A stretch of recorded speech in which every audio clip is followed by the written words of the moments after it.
तर शेतकरी बांधवांनो, स्वागत आहे आपलं कृषी समृद्धीमध्ये. आणि मित्रांनो, आपल्या सर्व शेतकरी बांधवांसाठी एक अतिशय महत्त्वाची मोठी अपडेट सध्या समजत आहे. खास करून विशेष म्हणजे की आता आपल्या महाराष्ट्र राज्यामध्ये नवीन सरकार स्थापन झाल्यावर नवं मंत्रिमंडळ जे आहे ते अस्तित्वात येणार आहे. आणि आपल्या शासनाने ज्या जाहीरनाम्यामध्ये विविध योजनांची घोषणा केली होती, तर या योजनेची अंमलबजावणी सध्या सुरू होणार आहे.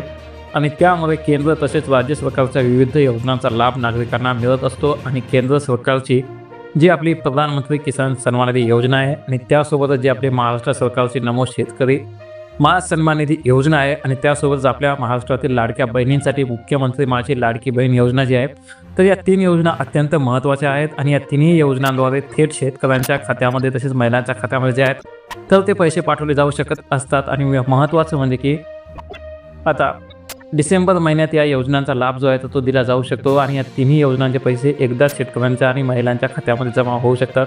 म्हणजेच की प्रधानमंत्री किसान सन्मान निधी योजनेचा 19वा हप्ता, त्यासोबत नमो शेतकरी महासन्मान निधी योजनेचा 6वा हप्ता आणि मुख्यमंत्री लाडकी बहीण योजनेचा 6वा हप्ता, अशा प्रकारचे 3 योजनांचे प्रत्येकी एक हप्ते म्हणजेच की 3 हप्ते एकदाच म्हणजे डिसेंबर महिन्यात सेम लाभार्थ्यांच्या खात्यामध्ये जमा केले जाऊ शकतात. आणि त्यामुळे या तिन्ही योजनांचे लाभार्थी ज्या कुटुंबात आहेत त्या कुटुंबाला 6 महिन्यात एकूण 6,010 रुपये मिळू शकणार आहेत. आणि हे 6,010 रुपये कसे मिळणार हे पाहायचं झालं तर केंद्र सरकारतर्फे देशातील पात्र शेतकऱ्यांना PM किसान सन्मान निधी योजनेद्वारे जे 3,000 रुपये 3 समान हप्त्यामध्ये एका वर्षामध्ये 6,000 रुपये दिले जात असतात. आणि आत्तापर्यंत शेतकऱ्यांना 18 हप्त्याची रक्कम मिळाली आहे. आणि त्यामुळे आता या महिन्यामध्ये प्रधानमंत्री किसान सन्मान निधी योजनेचा 19वा हप्ता जो आहे तो मिळू शकतो. आणि 19व्या हप्त्याचे 2,000 रुपये. आणि त्यानंतर आपल्या राज्य सरकारने केंद्राच्या धर्तीवर जी नमो शेतकरी महासन्मान निधी योजना सुरू केली आहे, तर या योजनेचे 5 हप्ते आपल्या शेतकरी बांधवांना मिळाले आहेत. आणि आता 6वा हप्तासुद्धा डिसेंबर महिन्यामध्ये आपल्या शेतकऱ्यांच्या खात्यामध्ये जमा होऊ शकतो. म्हणजेच की PM किसानचे 2 आणि नमोचे 2 असे 4,000. आणि जी आपली मुख्यमंत्री लाडकी बहीण योजना आहे, तर या योजनेचा जो आता निधी वाढवण्यात आला आहे तर तो निधी आता 2,100 रुपये करण्यात आलेला आहे. असे अगोदरचे 4 आणि हे 2 6,100 रुपये हे प्रत्येकी लाभार्थी कुटुंबाला किंवा शेतकरी महिलेला 6,100 रुपये मिळू शकणार आहेत.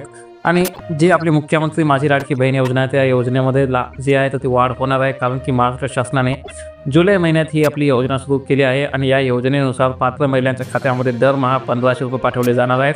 आणि महायुतीने निवडणुकीचा जाहीरनामा प्रसिद्ध केला होता आणि त्यामध्ये लाडकी बहीण योजनेची रक्कम वाढवण्याचे आश्वासन दिलं होतं. आणि ते आश्वासन महायुती सरकारने पाळल्यास महाराष्ट्रातील मुख्यमंत्री माझी लाडकी बहीण योजनेच्या लाभार्थ्यांनी महिला ज्या आहेत या महिलांना दरमहा 2,100 रुपये द्यावे लागणार आहेत. आणि दरम्यान या योजनेशिवाय राज्य सरकारने मुख्यमंत्री युवा कार्य प्रशिक्षण योजनेतून युवकांना प्रशिक्षण देण्यासाठी 12वी उत्तीर्ण विद्यार्थ्यांना 6,000 रुपये, ITI आणि पदविका उत्तीर्ण विद्यार्थ्यांना 8,000 रुपये आणि पदवीधर असलेल्या उमेदवारांना 6 महिन्याच्या प्रशिक्षण कालावधीमध्ये 10,000 रुपये दिले जाणार आहेत. आणि अशा प्रकारे या तिन्ही योजनांचे जे पैसे आहेत ते येणाऱ्या महिन्यामध्ये म्हणजे की आता या चालू महिन्यामध्ये आपल्या शेतकऱ्यांच्या खात्यामध्ये जमा होऊ शकतात.